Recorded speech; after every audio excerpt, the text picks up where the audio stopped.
All right, I want to talk a little bit about health.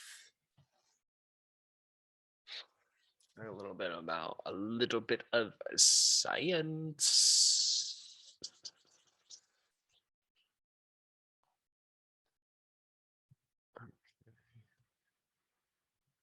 All right, let's see. Do a quick screen share over here, and boom. This is a review article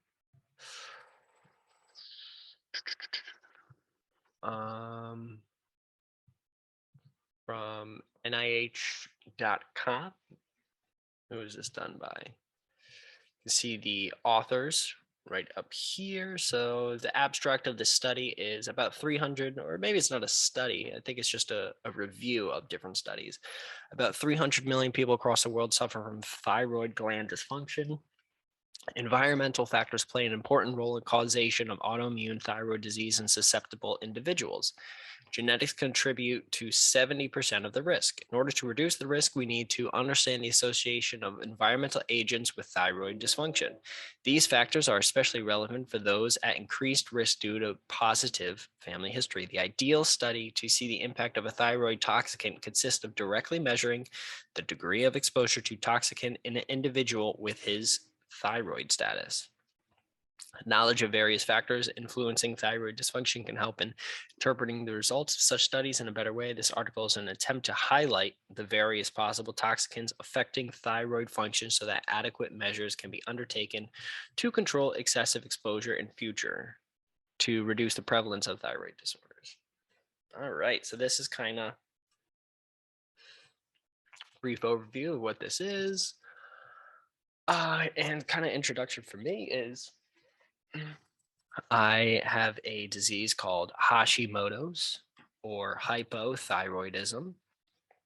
It is an autoimmune disease in which the thyroid gland is being attacked via an autoimmune response by one's body. And as a result of this, I have a decrease in amount of thyroid hormones that are being uh, pushed throughout my body, therefore affecting my overall metabolism, overall mood, overall hormone balance, um, and overall bodily function. So I take a medication for it, and I have had a lot of issues with it.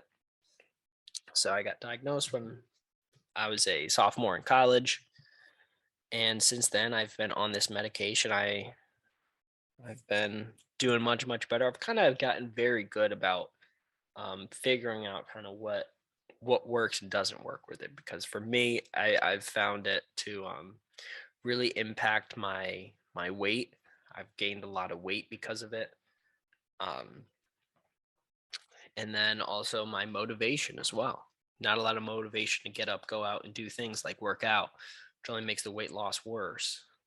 So yeah, this review, I guess we can talk about talks about the thyroid gland. This is something that, as a result of me being diagnosed, I've had to kind of learn about this stuff.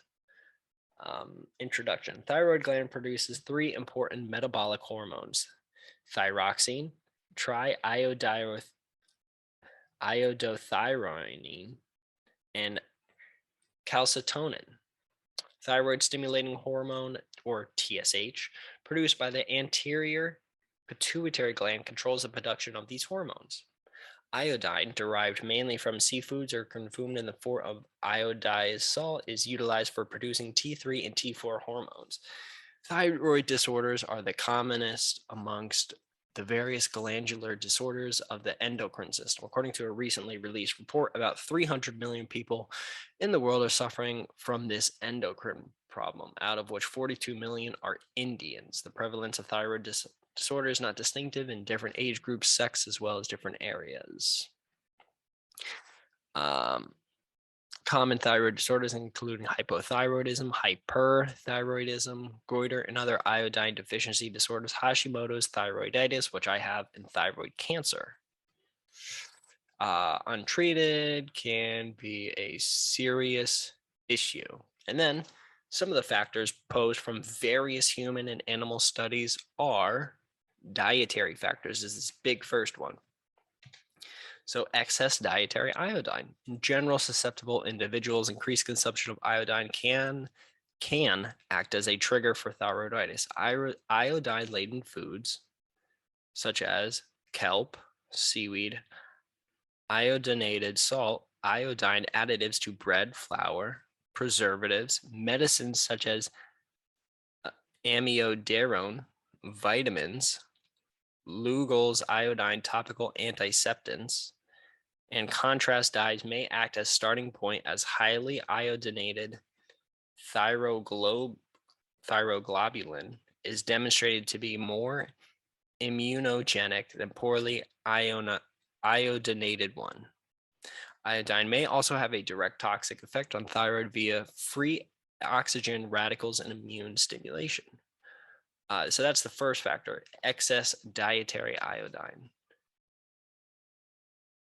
And then also naturally occurring goitrogens. Goitrogens, they are found in legumes, plants, amiodarone, lithium, in addition to cabbage, cauliflower, broccoli, turnip, forms of root cassava. Soy or soy-enriched foods can also aggravate thyroid problems, reducing T4 absorption and interfering with thyroid hormone function, and are reported to increase autoimmune thyroid disease. And once again, as they make these claims, they are all linked to a study. So already we have a bunch of different links. I might have to post a link to all of this stuff in the description on my YouTube page for you guys to go read all of this. All right, and then we also have, in terms of goitrogens, role of dietary effects, role of green tea. This one I found was interesting. Thyroid function can be impaired by green tea extract at high doses. A significant decrease in serum T3 and T4, an increase in TSH levels. Once again, the TSH levels is the signal that your pituitary gland will send down to your thyroid, and then your thyroid will produce, I believe the first one it produces is T3, and that goes out through the body, and then I believe it releases T4 as well. It has been reported along with decreased TPO and deiodinase activity in response to dietary green tea extract in rats. Keyword there. There was a study done on this that showed this, and it was done in rats. Let's continue reading. A recent study conducted to see the effect of catechins, the flavonoids in green tea, on thyroid physiology in rat model concluded decreased activity of thyroid peroxide and 5-deodonasyl enzymes, decreased level of serum T3 and T4, along with significant elevation of TSH was noted. Now, they're making this claim based off a study done in rats. Then we have soybean and soybean product. I think there are a lot of spelling errors in here as well. One of the studies reported the development of goiter and hypothyroidism in a 10-month-old infant who was put on soybean product right from birth, but it reversed with soybean product withdrawal and Lugol's iodine drops. Here we go. Studies on adults revealed significant suppression in plasma-bound 1 while receiving soybean product. The soybean product seemed to contain goitrogenic agent, which affects thyroid function. A review of 14 trials concluded that although soy protein and isoflavones do not affect normal thyroid function in people with sufficient iodine intake, but they may interfere with absorption of synthetic thyroid hormone, increasing the dose of medications in hypothyroid patients. So that would be me. And they also talk about cryogenic foods, raw, boiled, and cooked extracts of various cyanogenic plant foods, including cauliflower, cabbage, mustard, turnip, radish, bamboo shoot, and cassava, have been shown to possess anti-TPO activity. All right. Goitrogenic foods, if consumed in considerable quantities may contribute to development of goiter, but it is difficult to incriminate them as etiologic factors in vast majority of goitrous patients. Ground nut, millet, other things, and this is all just diet. So, and then we also have cosmetics. There we go. There's also selenium deficiency and vitamin B12 deficiency have also been implicated in autoimmune thyroiditis. And here's another one. Perchlorities found in rocket fuels. Thiocyanides and nitrates interfere with iodine uptake. A study conducted on pregnant women living in an industrial area in South California showed strong association between increased urinary perchlorate and decreased total and free thyroxine levels, along with increased TSH levels. And that also talks about cosmetics. UV filters meant to protect skin from UV can also alter thyroid homeostasis. A study on benzophonin 2 treated rats showed low T4 levels and high TSH levels, besides altered thyroid peroxidase activity. Another chemical, OMC, octimethocyanate, causes dose-dependent decrease in serum T3 and T4 concentration in rats. And then it also talks about heavy metals may also have bad effects on the thyroid, and also talks about smokers as well. And I can kind of, I was listening to a podcast on which they discussed this study, and I think it was somebody who brought this up, but they talked about how some people who golf a lot and they will put teas into their mouth to kind of just chew on them throughout the game. Those people tend to have a higher level of heavy metals in them. And so they could potentially be at a higher risk of developing certain thyroid conditions. And when I was in high school, I started playing golf when I was in my sophomore year of high school. And I started playing, and one of the things I would do is I would, after I would tee off, put my tee in the ground, take the tee out, and then it wasn't every single hole, but there was some things where I would put it in my mouth and I would chew on it. And so that that wasn't a thing I did every single hole, like I said, but it was something that I did more than once. And so that was interesting to see that, because I was like, wait a second. There's heavy metals, there's that kind of bad stuff for you that is in the fertilizer that they use for that grass. So it would absolutely end up on that. And that's how you'd be able to ingest those heavy things. And then also role of age. Thyroid disease are reported to be more common in perimenopausal and menopausal women because of altered balance between estrogen and progesterone. Or I guess between estrogen and progesterone. I don't know why they have so many spelling mistakes. However, daily administration of genestinalgicone, a known goitrogen, to postmenopausal women over a period of 3 years did not modify T3, T4, TSH levels, and enzyme activity, hence proving there is no relation of age to thyroid diseases. Interesting. So their conclusion: goitrogenic potential of a plant or plant food depends upon the amount of estrogen, goitrogen present in various procedures like soaking, washing, boiling, cooking can help in reducing the goitrogenic potency of these foods. These, along with the intake of iodine supplements, are generally practiced in areas where goitrogenic foods are routinely consumed. How far these measures are effective in reducing antithyroid activity is still unclear. And then it kind of goes on to say patients suffering from hypothyroidism can avoid consumption of raw cruciferous vegetables such as cabbage, Brussels sprouts, broccoli, cauliflower, mustard greens, kale, and turnip. In addition, daily diet should include thyroid boosting foods, those rich in iodine, amino acid, tyrosine, minerals like selenium, zinc, copper, iron, various vitamins including B2, B3, B6, C, and E. Benefits of iodine repletion outweigh the risk of thyroid autoimmunity, hence global iodine sufficiency should be ensured. The amount of fat consumed and its consumption definitely influences thyroid activity, as evident from the study quoted above, but more studies are required to validate the results. Good that they said that there. It is difficult to prove the role of environmental chemicals in increasing susceptibility to autoimmune thyroid disease, although they have been blamed for its causation since long.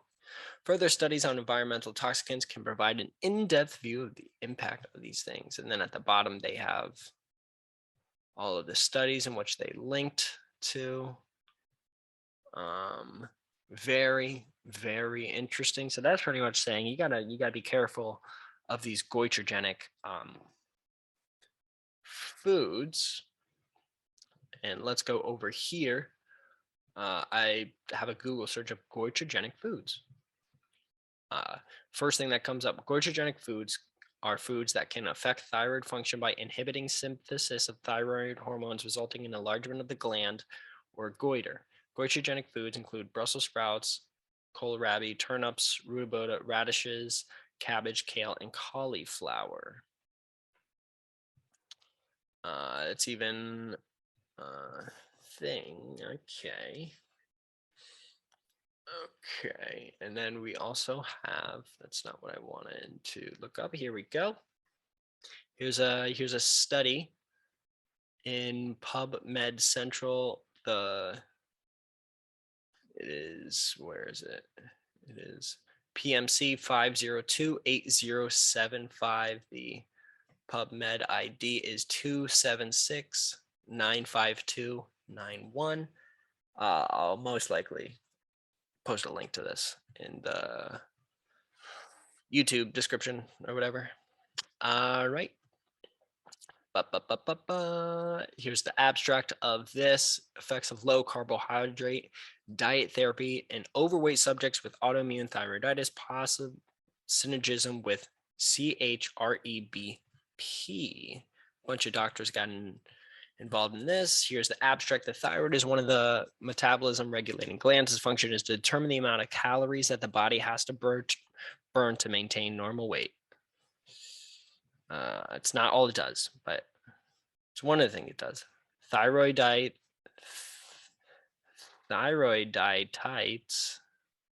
are inflammatory processes that mainly result in autoimmune diseases. We have conducted the present study in order to have a clear picture of both autoimmune status and the control of body weight. We have evaluated the amount of either thyroid hormones or antithyroid, anti-microsomal, or anti-peroxidase antibodies in agents with high amounts of ABS, or anti-peroxidase antibodies. In a diet devoid of carbohydrates such as bread, pasta, fruit, and rice, free from goitrogenic food, which we talked about earlier, and based on body mass index, the distribution of body mass in intracellular and extracellular water conductor for 3 weeks gives the following results. Patients treated as above showed a significant reduction of antithyroid, antimicrosomal, and antiperoxidase ABS. Untreated patients had a significant increase in antithyroid, antimicrosomal ABS. Even the level of antiperoxidase ABS increased without reaching statistical significance. With regard to the body parameters measured in patients who followed this diet, reduction in body weight and body mass index were observed. Since 83% of patients with high levels of autoantibodies are breath test positive to lactase with a lactase deficit higher than 50%. This fact led us to hypothesize a correlation with carbohydrate responsive element binding protein, and therefore a possible role of carbohydrate metabolism in the development and maintenance of autoimmune thyroiditis associated with body weight increase and slower basic metabolism. Very interesting. A whole lot of stuff, man. I'm reading a lot today. I have no idea how long this podcast has even been going on. I have no idea if anybody's even listening. But let's talk about it. So, according to the study, if you ain't, or of the people that were in this study, the people who did not have any carbohydrates and were free from goitrogenic foods, they had better levels of antithyroid, antimicrosomal, and antiperoxidase, uh, which is good. You want that. So that is good. And now, so for this, they enrolled a total of 180 patients, 84 males, 96 females, aged 30 to 45 years. All subjects did not present celiac disease, but Hashimoto's disease was detected. Moreover, each patient showed other autoimmune symptoms. They are typical Hashimoto's disease.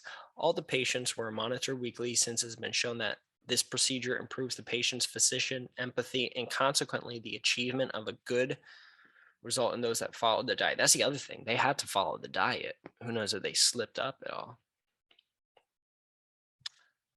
Okay. Talking about all these people and how they measured it, body composition. Okay. All right, results were not significantly different between the two groups for more. Initial pre-diet levels of T3, T4, and TSH were not significantly different than the two groups. So that's good. Good. You don't want people who are completely different. And then we have a couple graphs showing you the hormone concentration between the two groups. Another graph, patients following a normal diet, not deprived of carbohydrates, show significant variations in bioimpedance values of lean mass, BMI, and body weight. Interesting. And you can see the difference between who's in black. In black, they have it up here. So experimental group is in black. Okay. So here's just all right, let's get to the end of that. Yeah. That study on low carbohydrate diets and how they may have an effect on people with autoimmune thyroiditis.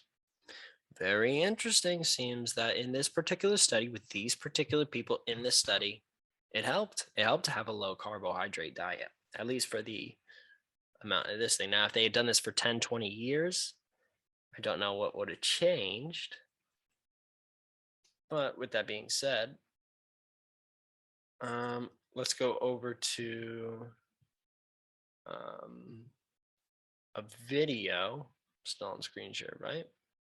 So here is a video of stuff that I find very hard to understand, but hopefully some of you will. I don't know how much of this video I'm actually going to play, but this is 2-decade phytochemical expert Dr. Jed Fahey responds to carnivore doctor's rants.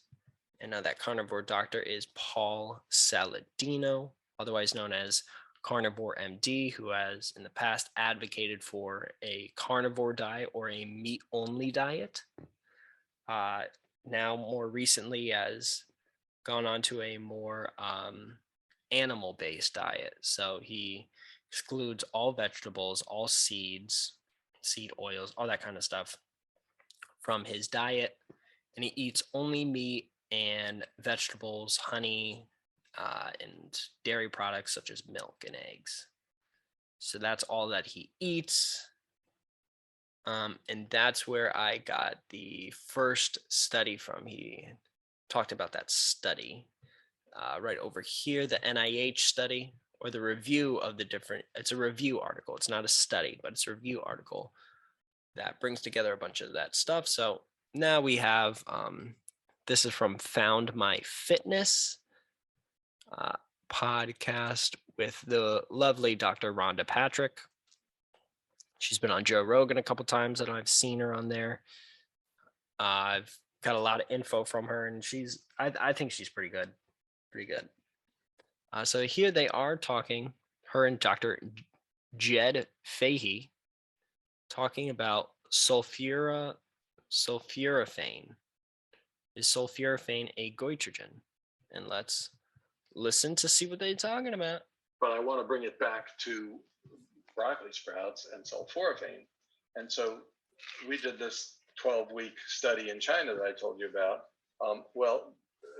Collaborators, I'm not an author of this, co-author of this most recent study, but they took the blood samples from this 12-week study where we gave them sulforaphane from broccoli sprouts, and looked at indicators of thyroid status, hormone status, and autoimmune status, and found absolutely no negative effects on thyroid function. So that's 3 months of continuous ingestion of sulforaphane.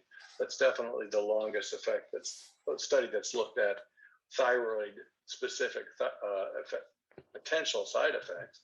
But this is the first author's name is Chartumpakis, and it was 2019. And this is someone whose specialty is thyroid function. He's published quite widely on it, and there was no effect. So, that was a great study. I mean, 3 months is a long time, and you certainly would think that after 3 months of taking continuous broccoli sprout extract every day, if there was going to be a negative effect on the thyroid, you would see it after 3 months.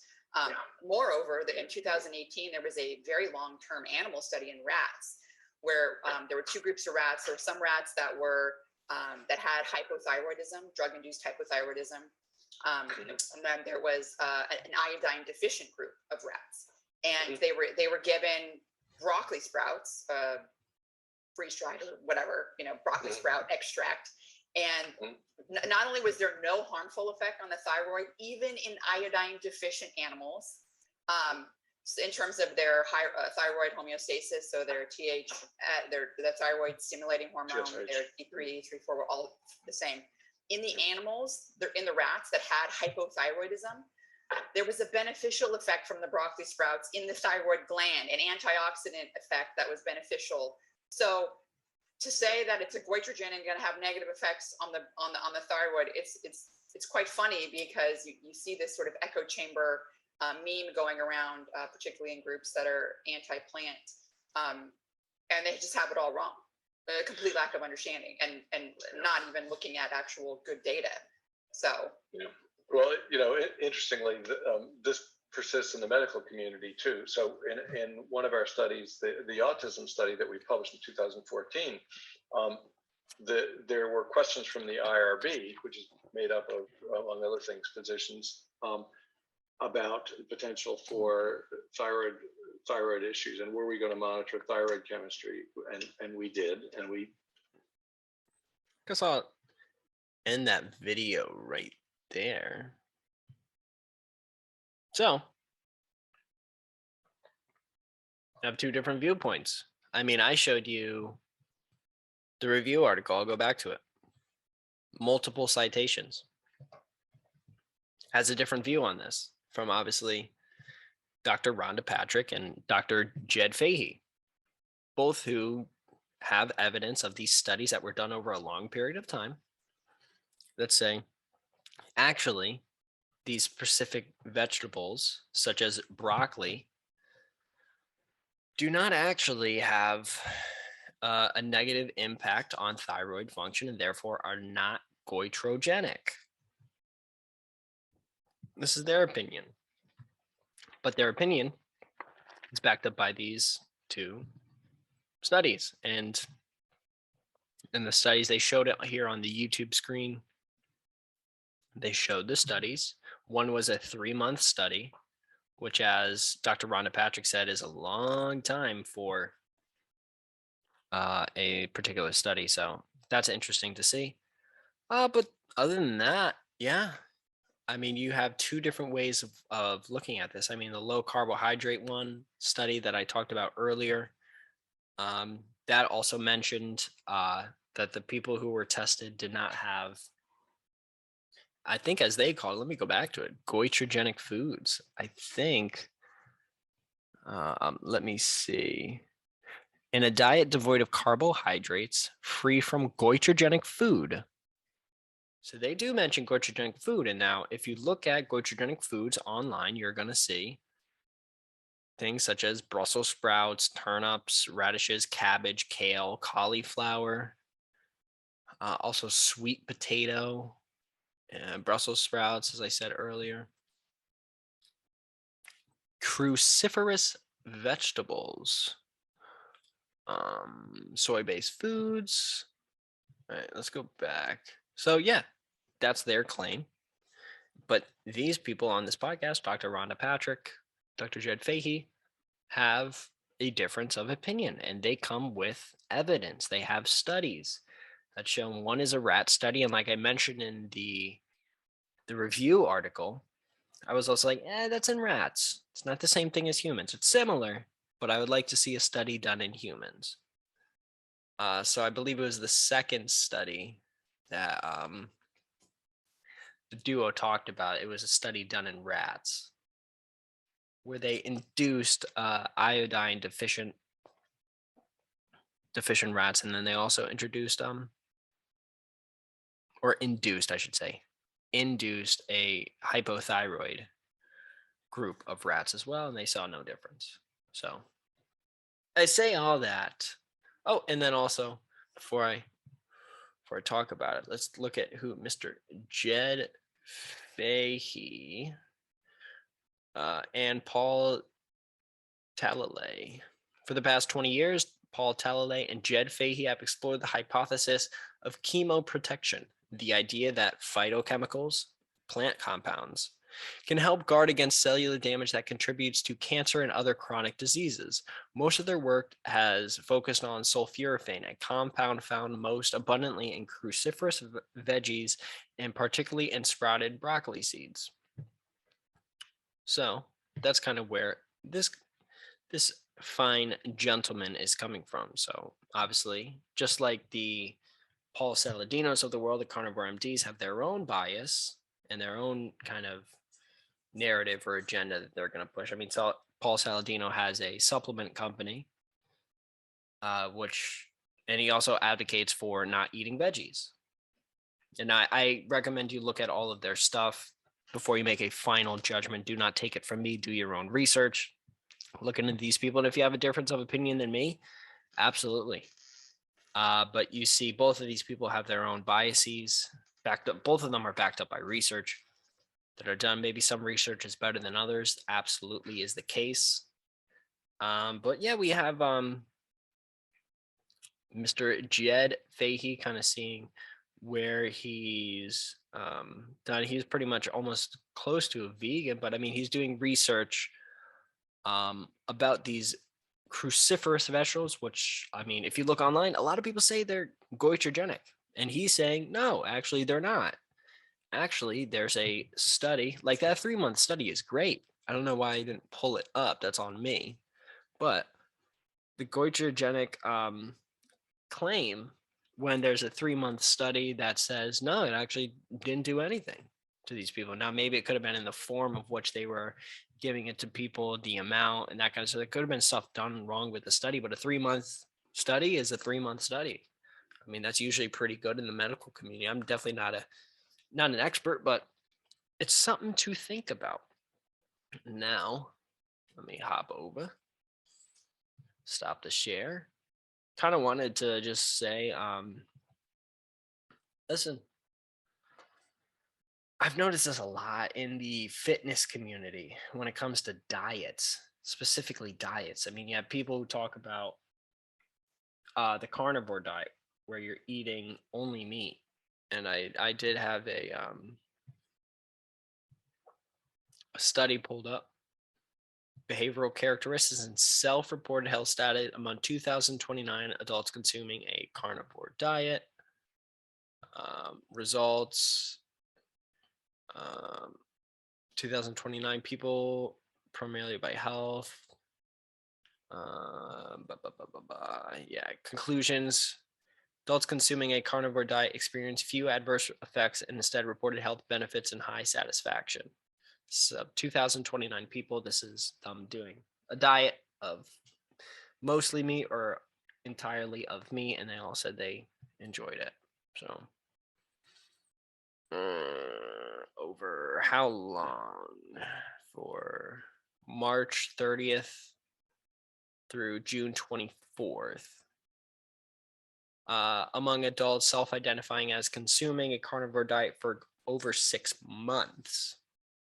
Interesting, interesting, interesting. So there's stuff like that. So basically, I say that to say there's people that will say vegan is the way to go, and they'll point to a study. They'll say, we did a study of this group of people. And then you have somebody like being like, oh, well, I have a study, and these people said that they felt better, which isn't the best science, but it is a study that points in a certain direction. These people felt better, they were doing better.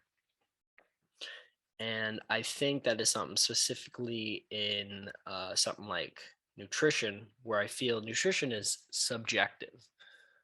A lot of people find it easier to, with their gut biome, with their stomach, with the way their body breaks down food and utilizes its nutrients. Some people do better eating only meat. Some people do better eating only fruit and vegetables. There are some constants where it's like, yeah, you should have some protein in your diet. You should have some carbs in your diet. You should have some fats in your diet. I would say most likely the protein is one of the most important factors. But I'm sure that you could find arguments that no, carbs are the best or fat is the best. Maybe some other nutrient as well.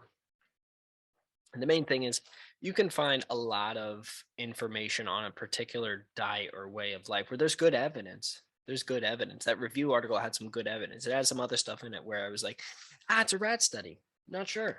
But you can find evidence of people who have gone out and done a study. Some studies better than others, but they have gone out and put actual research behind a specific thing. And so I urge people that if you're going to do some kind of diet or anything, look it up, man.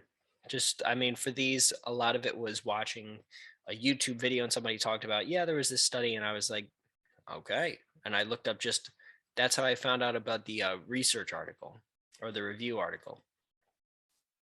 They were like, yeah, there was a study about cruciferous vegetables being goitrogenic to the thyroid gland. And I typed it in and I saw pictures of what they used in their video. And I saw that same study or research article. I keep saying study, but the article online. And I was like, let me check into that. And so I read it. And so I urge everybody to do their own research. You don't have to be an expert like me. I'm probably not understanding all of these concepts, but it's better than to just take a lot of these people at their words. I mean,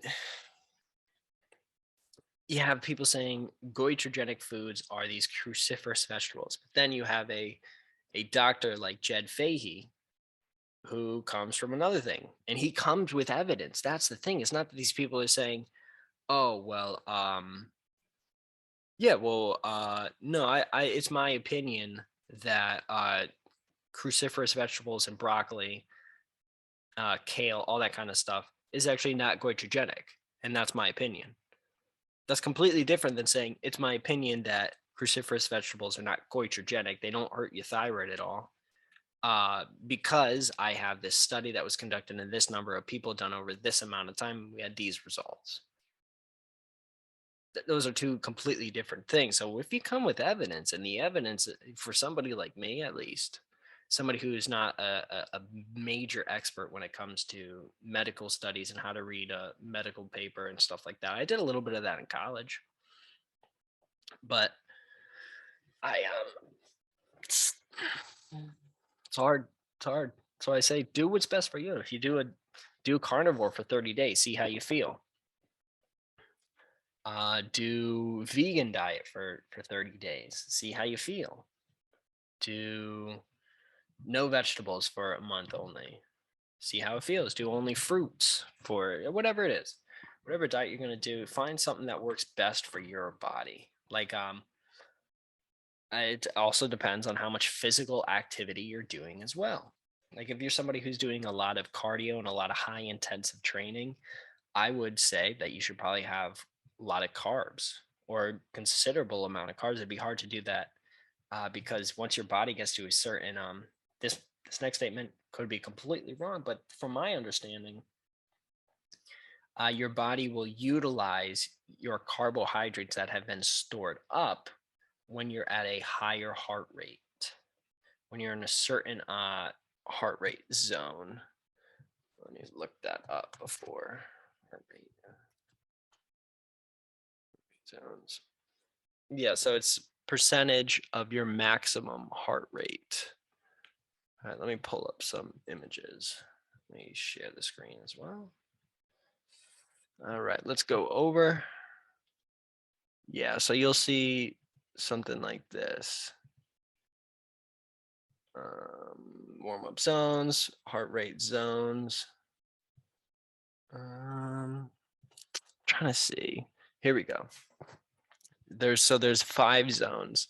Percentage of max heart rate between 50 or 50% or less, 50 to 60%, 60 to 7%, so on and so forth. And less than 50% of max heart rate is no meaningful strain on the body. But once you get to zone 2, you're at 60 to 70% of your max heart rate, light exertion level, build basic endurance, fat burning, sustainable for long periods of exercise. Go to the zone right above it. You now improves aerobic fitness and muscle strength. That's 70 to 80% of max heart rate, 80 to 90% increase anaerobic threshold and max capacity for shorter efforts. 90 to 100% zone 5, fit for athletes in very brief durations, develop fast twitch muscle fibers to boost sprint speed. Here's another chart as well that shows the exercise zones and beats per minute of your max heart rate. And it says in terms of when you're going to be doing more fat burning, which is what a lot of people want to do, you're going to want to stay between 60 and 70%. And for somebody who's 20, 25, that's either 120 beats per minute for a 20-year-old or 117 for a 25-year-old. So doing that kind of thing will help you burn fat, because I believe it kind of is your body when you're at that level heart rate.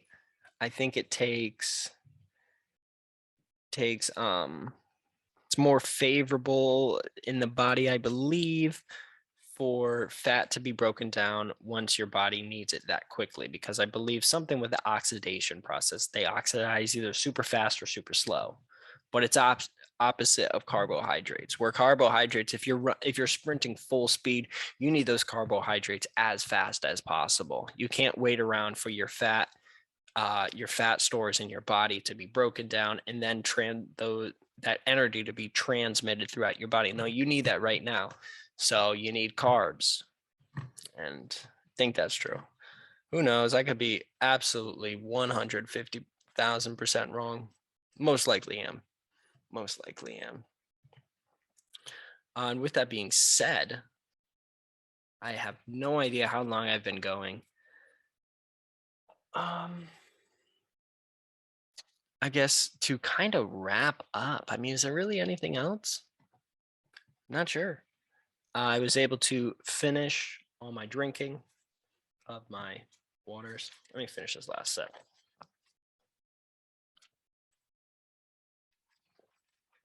I guess final word is every time I do, I think I did about 3 hours, right? Did about 3 hours. I guess in the future, kind of what my thought and ideas are is I want to do stuff like this more often.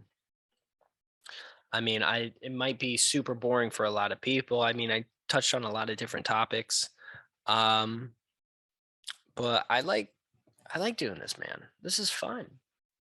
I put in a lot of time reading through a lot of this stuff, and I hope you found it enjoyable, and I hope you found what I did enjoyable. Yeah, I do this because not only do I love it, do I love talking about it. Obviously, I would like to make a career out of doing this to be able to financially support my family doing this kind of stuff, but also because I feel like not a lot of people are going to talk about space and the black hole at the center of our own galaxy and how we were able to get a picture of that. But then also talk about cruciferous vegetables being goitrogens. I mean, I don't know. That's just stuff I'm interested in. I'm interested in a variety of different things. And I'm also interested in the sports aspect of what's going on. I'm here in Pittsburgh. I know about this Jordan Addison story. I've been hearing about it for months. It's really interesting. And how does that affect NIL? How does that affect payments here? But also, there's a freaking black hole that they took a picture of. You can see it. You can see it. It's not visible light. It's not what it would look like if you were right there, but it's a picture. It's a picture, and it's amazing that they were able to do that. And that's out there in the universe. Then you have the James Webb Space Telescope. Might be able to find signs of life in our own solar system, which would be insane. If we find signs of life on Europa, that changes the game, because then what's the habitable zone? I mean, the habitable zone usually they say stretches barely from past Venus. Like Earth is right in the middle of it. This zone where life is able to live because of the distance from the sun and where it is in the universe. I mean, or in that specific solar system. Maybe if there's life on Europa, which is way out of the habitable zone, like I said, it pretty much only goes up to Mars. It's a little thin band.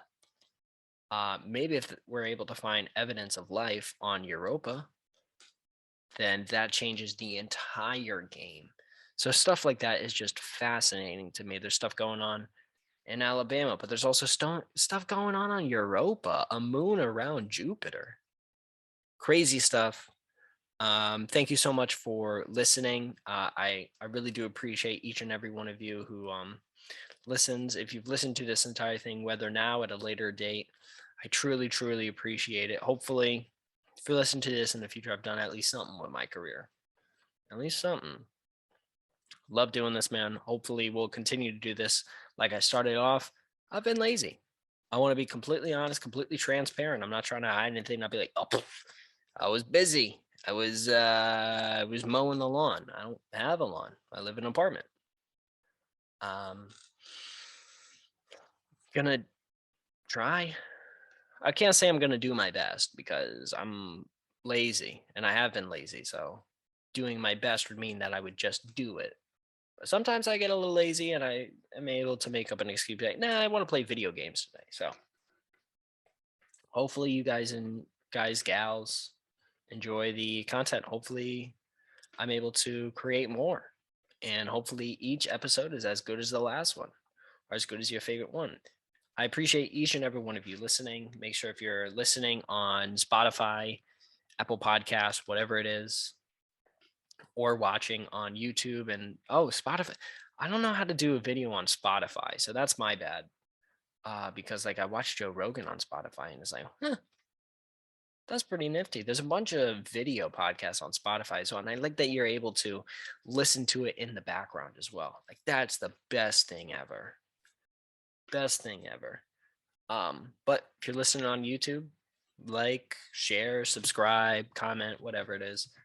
Thank you so much for listening. This has been another edition of your favorite tradition. My name is Zach Moore. I am signing off here at 3:40 p.m. Who knows how long this is going to take to upload. I'm going to try and get it up as soon as possible. Thank you. Enjoy the rest of your day. Fine, ladies and gentlemen. Peace out.